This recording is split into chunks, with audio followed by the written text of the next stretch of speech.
Hi, everyone. Welcome to today's Career Chat. I'm Krista Harmon, a workforce development consultant at the Kent ISD, and I'm so delighted to have Becky Vandenbroek with us today. She's an interior designer. Welcome, Becky.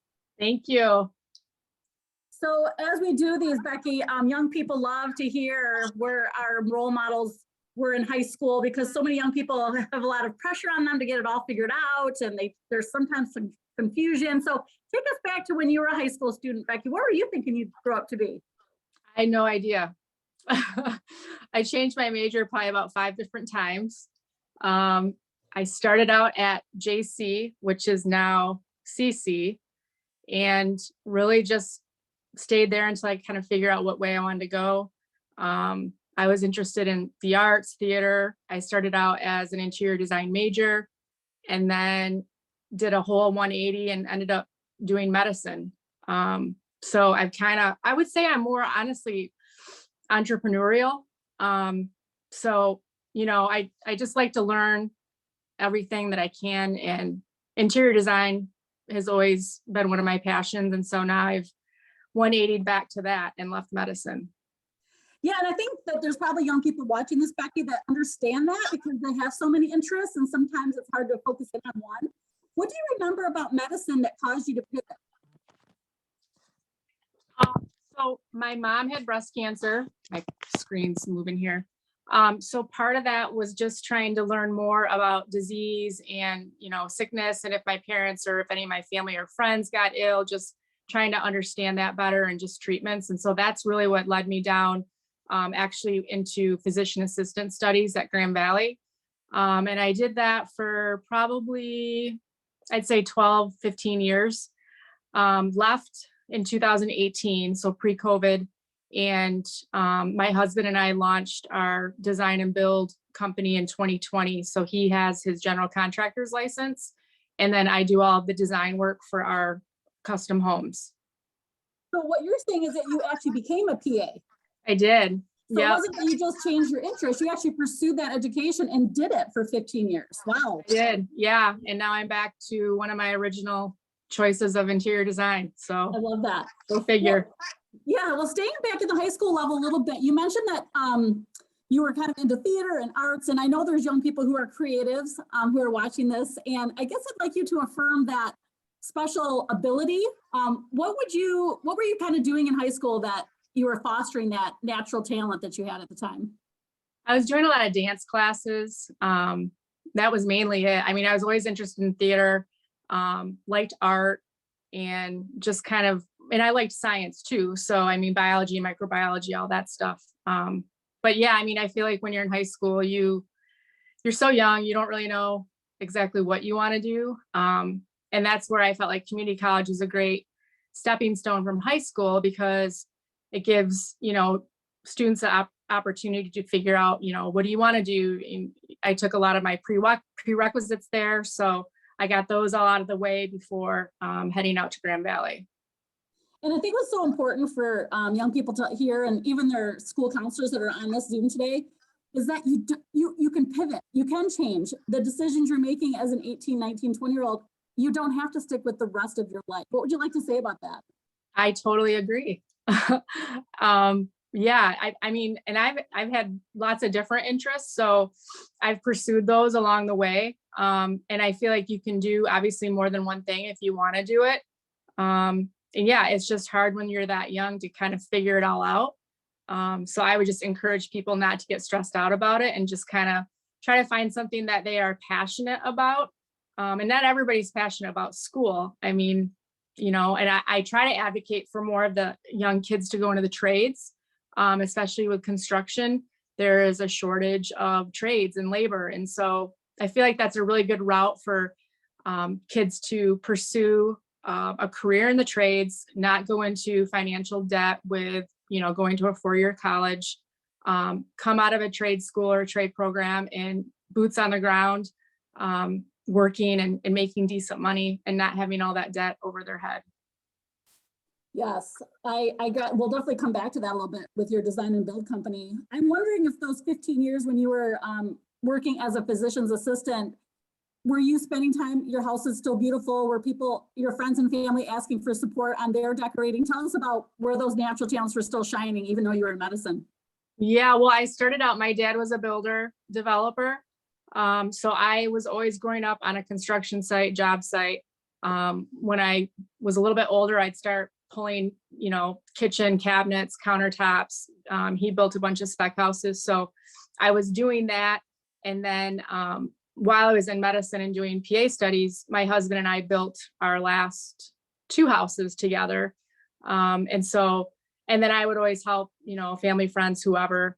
And I don't know, I just started calling me like, oh, I think I want to, do this now. And it's time for a change. And so my husband and I started our company in 2020. We kicked it off with a HBA fall parade home.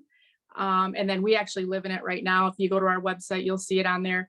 And a couple of our goals starting out in our business was to get in a national publication. So the house was featured in Dwell magazine. We had a partnership with Marvin Windows. And then another one was to win a national award. So we actually won a Best in American Living Award through the National Home Builder Association. So right out of the gate, we hit those 2 goals. And so now, yeah, it's just, what do we do? We're looking at the next 5 years. What is our goal and moving forward? So it's been exciting.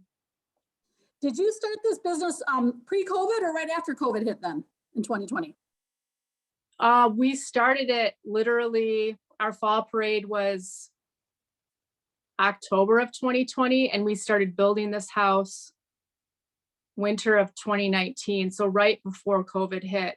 And because we had the shutdown, so we were shut down, we couldn't do any construction. And then it became, okay, well, now there's supply chain issues with getting materials, which there still are some of those things, but not as bad. So yeah, we were right before COVID broke out. Very interesting. So here you have this natural talent and just interest in interior design. And did you have to go back to getting formal training then when you started your design and build company with your husband? Or is that something that you just have the talent and so you have the natural skill sets? I did not go back. I learned a lot when I was on the job sites with my dad, just, how electrical worked, HVAC, plumbing, all the steps and stages of what goes into a residential new construction home. So I picked up a lot of just on-site experience from when I was young. And then moving forward, I had taken some design classes at community college. I had just, kind of I don't know, it's hard to explain. I mean, I think I'm pretty decent at pulling things together without having some formal training. I've had some, but not, I didn't go to an art school or I don't have a full-fledged degree. I'm doing some SketchUp. That's something that you can learn online. There's online classes. So when you're doing cabinet layouts, kitchen layouts, SketchUp is one of the programs that a lot of the designers will use. And so other than that, really just, getting experience with drawing up the designs and then just knowing kind of where to pull, what vendors to work with, where to get things, and then creating kind of your own style and aesthetic. Yeah, and I think that's just a hot tip, young people, as you're watching this, is that you can start to get those skill sets now while you're even in high school to get a software like SketchUp and start practicing. And I really believe, because I'm one that doesn't have the natural sense of color and textures. My husband does, but I don't. And so I think sometimes the interior designers I've met kind of take it for granted or don't think it's as special as it is because it comes so naturally for you. So sometimes, yeah, that formal training isn't needed. So your customers, you're kind of guiding them through, or have you only done the interior design for your beautiful homes that you're in? Or tell me how that works. Nope. So we have 3 custom homes that we're just wrapping up right now. One of them was a spring parade, and it's going to be in the fall parade. It's a virtual tour. The other 2 are customs. Yeah, so we design house plans in-house. So if a client comes to us and they say, we don't have a house plan, we don't have a design, we will design in-house if our schedule allows. Otherwise, we work with a handful of architects here locally in the Grand Rapids area, and we'll collaborate on the house design with those architects. Typically, you start out with just, rendering some floor plans and then develop that into roof lines and exterior materials, windows, all that good stuff. And then my husband and I usually will sit in on those meetings with the architect. Otherwise, we'll draw the plans in-house. And then once those plans are done, then we send those out for a bid to figure out what it's going to cost to build the house. And then we get that back. And if the clients want to move forward, we sign contracts. And then as soon as that happens, I dive right into trying to get everybody to make decisions on tile, carpet, flooring. I like to have pretty much almost all of it selected by the time framing starts. So a lot of those decisions get made really early in the building process. So consulting is a big part of what you do, right? Yeah, so we offer interior design services. I've helped clients with, everything from furniture, buying new furniture, space planning, to basically just doing house plans. And really our bread and butter is doing the custom homes. That's really what we're a design build firm. So I get to work with my husband every day, and it sometimes feels like we never leave work. But he's actually flying out to Wisconsin on Sunday to meet with a design client. So we're starting to do more design work out of state for drafting home plans and offering interior design services. But yeah, it's hard when you have your own business because you always feel like you're working. So I will say that I feel like I'm working more now than what I had been in the hospital. Yeah, I can imagine, especially if you're working with your husband, it's those kind of conversations are happening at different times of the day, for sure. Yeah, exactly. We were laying in bed and like, oh, I forgot to order the tile, or did you talk to the tile guy? I mean, yeah, it's kind of nonstop. What are the favorite things about your role, and what are some of the least favorite, Becky? Well, I think like what I just mentioned, I don't ever feel like we turn it off because we live together. We're always talking about projects, did you do this? Did you do that? But I mean, I don't mind it either. Like, I feel like I'm not really working because it's fun what we're doing. I think it's a privilege to be involved with clients that want to build a home and trust us in doing that. I mean, because that's probably one of their biggest life purchases, right? Is, they're going to want us to build a $700 up to $1 million home, and it can be stressful for them. And so really we try to make it as seamless and easy as possible while also trying to have fun. So yeah, I mean, it has its pros and cons, but I think for the most part, there's pros. Otherwise we wouldn't be doing this anymore. Absolutely. And what you were just sharing kind of got me thinking, in high schools and elementary schools, middle schools, educators are working with their young people on soft skills like communication and teamwork and flexibility. Tell me about some of those traits and why those skills are so important for educators to work with their young people on. How does that play out in your day-to-day job? Well, I mean, we have a team, right? So you have to we value good communication skills. We value just, being above the line, being okay, if there's a problem, let's figure out a solution. Let's not go back and figure out and talk about, well, this is what's going on, and I can't believe so-and-so did this. And, we really try to be above the line in coming up with solutions. And so I honestly think that the communication is a huge part of it, on top of just knowing how to deal with different personalities. Not everybody's going to have the same personality as you. So it can take some time and wisdom to kind of figure out, okay, well, how can I work with this person a little bit better because, they have a different mentality or a work style than I do. But the communication is a big, huge part of it in this industry for sure. Yeah, and tell me about time management, because I think that's one that I've been hearing about a little bit lately, of just, being on time and showing up and having a good attitude. Do you have additional staff then that you hire, Becky? And if so, what kind of qualities are you looking for in your hires so that young people can understand what employers are looking for? So right now it's just my husband and I, and all of our subcontractors are 1099, so they're not employees. But with that being said, we have relationships with them. So, they're really good at, if they say that they're going to be somewhere, they're going to be there. Now being on a construction site and everything that's been going on, we're a little bit flexible on, you know, time. I mean, I don't really jump on our electrician if he's not there right at 8 a.m.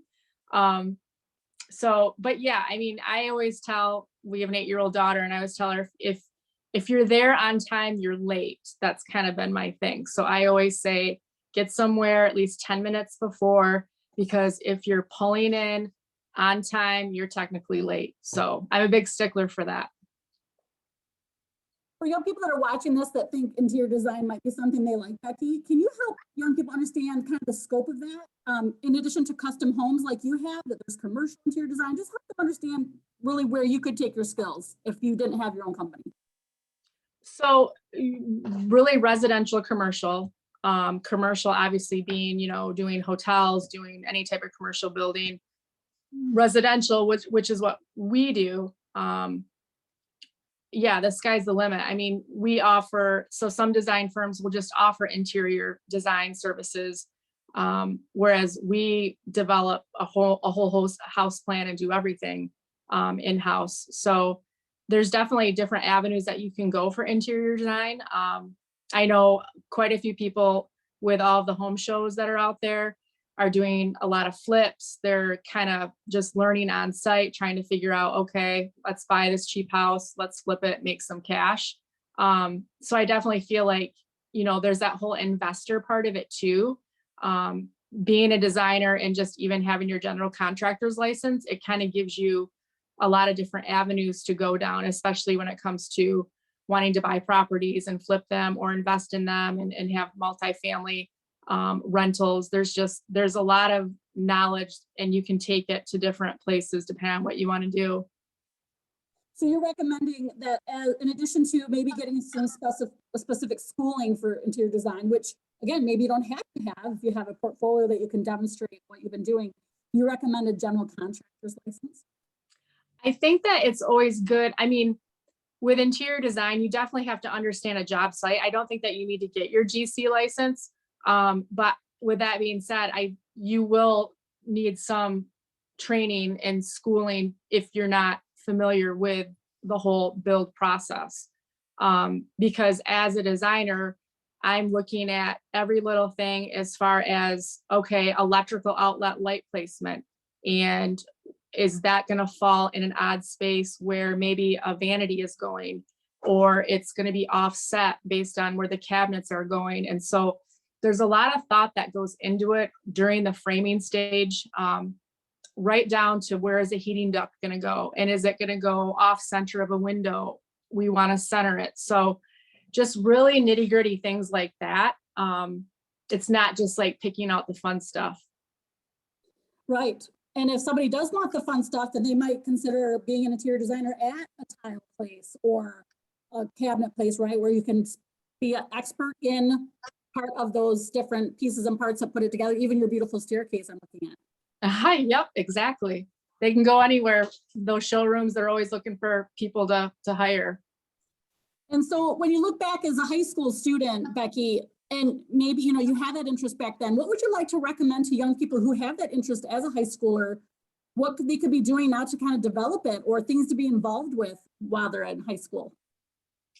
I think really just focusing on those communication skills and kind of getting your base foundation of whether you do end up going into design or you with any career, just learning those communication skills, how to deal with people, showing up before the time instead of on time, things like that. Because like I said, I changed my major like 5 different times. So, but if you get those base skills down, you can take that into whatever you end up going into down the road.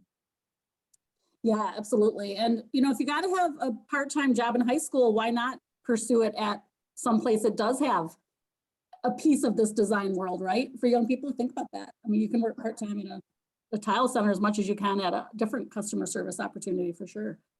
Definitely. I did want to show your website because I know that you have kind of a specialty, let me get this out of the way here. A design style that's different than the average builder. And I believe it was Scandinavian if I had been scoping out your website earlier. Yeah, that's our fall parade from 2020. That's the house that we actually live in right now. So that would be considered more of like a modern Scandinavian style. We typically try to do things outside of the box from typical West Michigan architecture and homes. It definitely has that beautiful, unique look for sure. Yeah, so that's the rear of the house. And then we did another mid-century mod reno. I think it's the second one down. That's one that we're just wrapping up right now too in Rockford. But there was that's one of the renovations that we had in East Grand Rapids. So yeah, we like more of a clean aesthetic, modern style. The house we just did behind us is a slate house. I don't think I have that. Honey Creek Modern. Yeah, the Honey Creek Modern, it's the third one down. That one has a rendering, but that ended up being all slate on the exterior. So yeah, we like to do more clean Scandinavian style homes here in West Michigan. I'll just do two more just so people can see. Let's see here. Lake Michigan Glass House. I'm curious. Yeah, that's coming. Those are ones that we're actually working on right now, but I want to say the top 4 are the ones that we have done complete. Yeah. Yeah. Super great. And then if you go to the top, I don't know if you want to pull that back up. Yep. Let me see if I can pull that back up. Okay. If you click, see it? No. Okay, I got to share the screen again. Sorry about that. Okay. All right. Where would you like me to go? So if you go to projects, okay, and then Hilltop Farm, if you click on Hilltop Farm, and then scroll down, there should be some interior photos at the bottom there, some interiors of the house. There we go. Yeah. Wow. And so do you dream about, is this just something as a designer, do you dream about the stuff in your head? Are you a picture thinker? What are some of the natural skill sets that you think you have? I honestly just take inspiration kind of from wherever. Like if we're on vacation and I see something cool or a piece of architecture or cool tile, whatever. That's where I kind of get some inspiration from that. But a lot of it too is just kind of keep things minimal and have some restraint while not making it cold. Some of the modern houses can feel cold and not warm. And so Hygge, which is the name of our company, it looks like it's Hygge, but it's Hygge. That really is a term. It's a Scandinavian term that makes you feel like you're content when you're home. It's a feeling of warmness, coziness, contentment when you walk into your house. And so that's part of the reason why we picked that name, just because we wanted to have people come home and just feel welcome and, not stressed out when they're in their home space. Yeah, that's interesting. That is as simple as it is, it does have that cozy feel. That's quite remarkable to be able to balance those two things. Yeah, thank you. We like it. So young people who are watching this probably are the ones watching certain home shows on TV. They dream about things like that. Because there's so many different styles, right? So again, young people, what could you be doing? Do you ever let people come job shadow, Becky, for example? Or what other things do you know that kids can get hooked into? I don't know if there's any summer camps at Kendall. I'm just trying to think of other things that I could suggest to young people. I always liked going through the parade of homes, and those are coming up. Actually, the fall parade's coming up, I think next week, October 7th. Those are always fun to kind of go through and get ideas and meet people and network.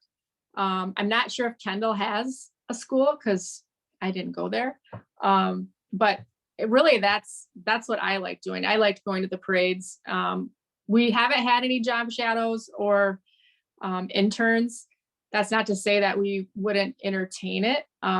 We're slowly coming up for air because we had 3 houses that were just wrapping. But yeah, I think I can't stress enough that we would hope these kids would go into the trades, because a lot of people are leaving the trades and we need help. So I hope they do that. What do you see as some of the biggest needs? Which trades do you want to pitch? The carpentry and electrical, everything? All of it, framing, electrical, plumbing, HVAC, tile, finding, tile is like an art, craftsmanship, just, there's just not enough laborers for all of it, to be honest. So they would have no shortage of job offers. And, young people and even their school counselors on this, you can do a 4-year apprenticeship. You're making money the whole time you're getting that credential.